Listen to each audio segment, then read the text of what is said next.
Hey there, guys. All right, today we are back with another week of World War II, number 77, February 15th, 1941. Enter Erwin Rommel, British advance in Africa. Now, before we dive in, a little note.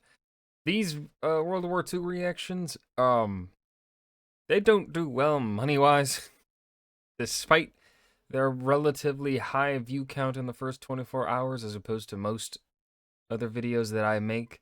Um, but unfortunately, a video that makes roughly the same views as these videos do in 24 hours, and they don't get hit with the limited monetization like these videos do, right? A standard video with the standard regular monetization. Those will make me maybe about 80 cents in the first 24 hours with like 300, 400 views or whatever. These videos hitting 300, 400 views in the first 24 hours because like 99% of them get hit with limited monetization. And then I request a review, and the reviewer, whoever it is, keeps the limited monetization on. I make like 18 cents on these videos. So, like, you guys could, if you are a recurring watcher of mine, please leave in the comments some videos of mine that you particularly enjoyed. And those of you who are perhaps new, relatively new, perhaps only been here for a couple months or so, go check out the comments and watch one or a few of whatever gets recommended. Hopefully, someone leaves at least one recommendation. It won't help much because only a finite amount of you will actually go down in the comments, but at least it'll be something. Yeah, these do not do well. Don't recommend the oversimplified videos. Those don't make any money because they're all copyright claimed by whatever third-party company that oversimplified signed a contract with. So, not those. This is also why I fucking hate. I want to get out of this YouTube shit. I gotta learn to create my own stuff. It's a lot of work. It's very hard. I'm intimidated by it. Anyways, yap done. Erwin Rommel. Their arrogance blinds them. Their concern for their friends is theirs. Palpatine? Good, Yeah. good. Now do what you must. Do it. February 15th, 1941. This week, Rommel arrives in North Africa. What more can I say? Dun, dun, dun, dun, dun, dun, dun. I'm Indy Nidell. This is World War II. Last week, the Allies raced armored units across the North African desert to outflank and defeat the Italians. In East Africa at Keren, however, they are stalled. There was a lot of action at sea, and the Japanese offensive in Henan province ended in failure. Here's what follows. On the 9th, Italian leader Benito Mussolini gets word that German reinforcements are en route to North Africa. See, last week's huge Italian loss at Baie de Fom and the destruction of the Italian 10th Army looked like it was opening the door for British control of Libya, and only a large German force could keep the British from doing to the Italians in North Africa what the Greeks were evidently too exhausted to do to them in Albania. The British advance reaches El Agheila the 9th and comes to a halt there. There isn't any real enemy opposition to it continuing, but there's a new wrinkle. On the 10th, British Prime Minister Winston Churchill formally tells Archie Wavell, commander of the whole theater of battle, that military help for Greece is a priority over exploiting things in North Africa, specifically mentioning the important... Churchill. Why? What? Wait a minute, Churchill. You were a military commander. And granted, Navy, not land forces, but still, you should understand. Why? effect on American public opinion of fulfilling promises to smaller nations. Oh. You know what? Actually, Churchill, I understand it. I understand it from that perspective. I understand it. He also wants to make a good impression on Turkey. On the 11th, All right, you know what? I believe the last video I said I did not understand why this decision was coming, why they were diverting the resources.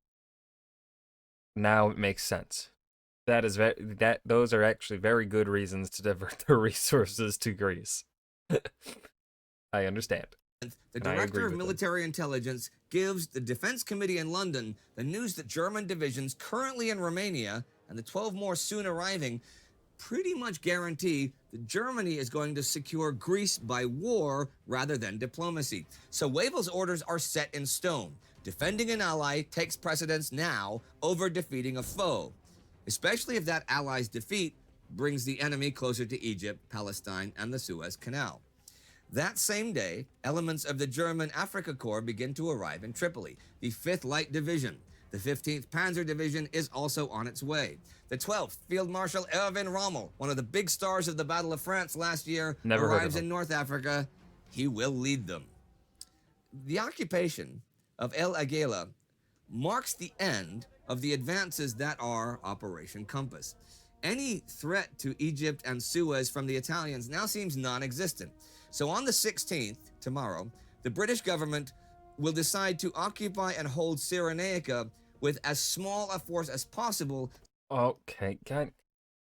They know that the African Corps, that the Germans have reinforced the Italians, right? Like, they are aware. So now they're can understand diverting future resources to Greece, but to then strip the African front when you have news of German tank corps coming. That I fail to see the logic of. So all other forces can help Greece. They are aware that German troops have begun to arrive in Tripoli, sure, but they don't think that they'll be in any position to attack until at least May. And by then, any losses the Desert Army has taken will have been made up by the 2 new divisions that will have arrived from Britain along with aircraft. Wavell orders his forces to just make ready to stop any future attack out of Tripoli at El Agheila. I should point out that Richard O'Connor, field commander, is very much against this plan. He wants to invade Tripolitania and take Tripoli. For him, that is security. I mean, the enemy can't make any move against Egypt until they've landed a large armed force in Africa, right? And if they literally have nowhere to land it, then Egypt's safety is guaranteed. The odds of any kind of major amphibious attack are slim to none, and having airfields in Tripolitania would allow the RAF to hit Sicily and even Italy itself, and it would sure be easier to secure Malta, which is under constant bombardment. There are even possible intangibles, like making nice with the French in Tunisia and Algeria. That could help in the future, right? Maybe. O'Connor cannot see any downside to taking Tripoli. He wants to use both the 7th and 2nd Armored Divisions to advance, while a brigade lands by sea near Tripoli itself. David Braddock talks about this in Britain's Desert War in Egypt. And he also goes into the downsides, right? Sure, there won't likely be much resistance en route there, but Tripoli itself is big and will be well defended. And there are a lot of problems in the Mediterranean. The Royal Navy is already running at full capacity, maintaining communications and supplies from Egypt to Benghazi. And the Luftwaffe is in Sicily, and they're beefing up. They've already been attacking shipping. They have the numbers over the RAF. And it's going to be really hard to increase the Royal Navy's operational tasks in light of that. And attacking Tripoli itself will unavoidably make serious demands on the forces required to oppose a German invasion of Greece. Period. And even without the need to send help to the Greeks, the logistical problems of an advance to Tripoli are so great that it is questionable if it was ever a practicable proposition at this stage of the war. O'Connor had very few serviceable tanks left after. Okay, you know what? That makes sense. But still, stripping them of their numbers and doing a bare garrison doesn't make sense. That I want to be specific about where I'm having my issues with this British plan here. All right, Lowering the. Beta Form, Ugh. and his transport echelons were in a shocking state after the exertions of the 2 previous months. If the lack of shipping and the certainty of enemy air superiority are also considered, it seems probable that the capture of Tripoli, however desirable, was, even in February 1941, a hope for the future. And so a Tripoli adventure is postponed. And as Rommel and the German units begin to arrive, British High Command is reorganized. O'Connor is sent to Egypt to become General Officer in Command of Troops. Henry Wilson, whose job that was, becomes Military Governor of Cyrenaica, and Thomas Blarney and the headquarters of the 1st Australian Corps replaces O'Connor and 13th Corps headquarters. But just peering into my crystal ball, and in case I forget to mention it later, Wilson, Blarney, and the Australian Corps headquarters will soon enough be sent to Greece, and Philip Neame will come in from Palestine to take over Cyrenaica Why are we moving around so much? Command. That isn't good command structure. Moving people around like this. No. That is, by the way, a civil post and not a genuine Corps headquarters. As for the forces that will remain and not head for Greece, only the 9th Australian and half the 2nd Armored Division are available in Cyrenaica and Egypt as February rolls on. The 7th Armored Division, which had done so much the past 2 months, is being refitted. That's still not as good as it sounds even, for 2 of the best brigades of the 9th are sent to Greece and are replaced by ones with no battle experience. The 2nd Armored is made up of an armored brigade and an incomplete support group, only around 200 tanks total, and mechanically they are in a dire state.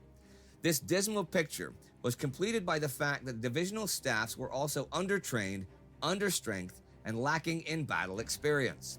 So that's what's left for the land defense of Britain's North African possessions as the advance ends. But what of the British advances in East Africa? The Battle of Keren, for the last Italian stronghold in Eritrea, continues. The British and Indian troops attack the mountains several times, but to no avail. They soon realized the severity of the situation. There was no way round. The escarpment must be pierced frontally. All the strength of the British Army in Sudan must concentrate upon it. It would take about 4 weeks of dull and steady work to bring the necessary supplies and material forward for the grand offensive. The advance from Kenya into Italian Somaliland continues, though, this week. On the 11th, the King's African Rifles take Afmadu. The 13th, the Gold Coast Brigade takes Bulo Erilo. The 14th, the South Africans take Gobwen, and Lower Jubaland is now held by Commonwealth forces.